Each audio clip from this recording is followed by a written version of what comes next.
Where it differs from other hybrids though is that the e-tron can also be plugged in and charged, and can run on electric power alone for short distances, or as a full hybrid with extended range. So let's take a closer look. At the front we have this e-tron specific single frame grille. Something you won't have seen on an A3 grille before though, just here behind the Audi rings is the charging point.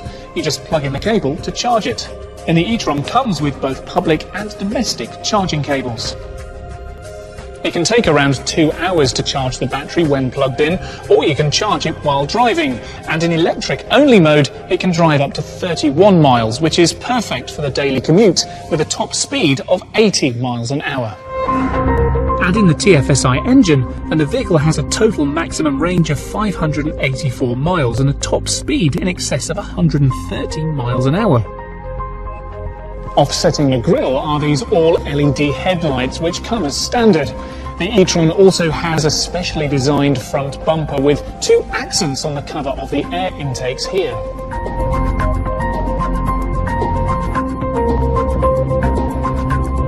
Along the side you can see it's like the normal A3 with this sharp shoulder line that delineates the length of the car and the dynamic line here in the doors to make the car appear lower to the ground.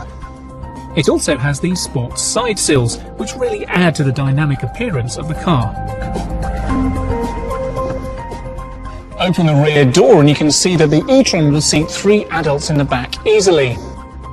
Audi's engineers have positioned the e-tron's lithium-ion battery module under the rear bench seat, so it's well protected for safety and only minimal space compromises have had to be made. Moving to the rear, and the key difference here is the bumper, which was developed specifically for the e-tron and has invisible tailpipes. I mentioned that the batteries were under the bench seat, which means that the maximum boot capacity is an impressive 1,120 litres.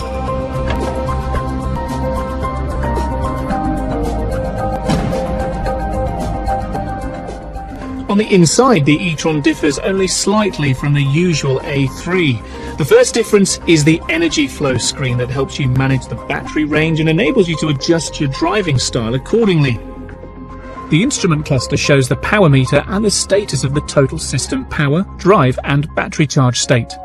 You can also choose to show a traditional rev counter for the petrol engine using the MMI. This button here on the center console helps you switch instantly between the 4 driving modes. The e-tron gives you the flexibility to choose to drive with just the combustion engine, just the electric drive, or in a hybrid mode with both. You can also vary the recuperation levels, allowing you to recharge the battery via engine braking if required, which is great when you may not have had time to refill the battery via the charging point. From a comfort perspective, it's great with a high level of standard specification like MMI Navigation Plus, Audi Connect and the Audi Advanced Key, which means you don't even need to take your key out of your pocket. The A3 Sportback e-tron is a beautifully designed car that's a significant step towards Audi's vision to be CO2 neutral. For motorists today, it offers the best of both worlds, electric-only driving for shorter, more frequent journeys, and extended range with the highly efficient combustion engine. I hope that's given you a taste of this fantastic car, but for other questions or to take it for a test drive,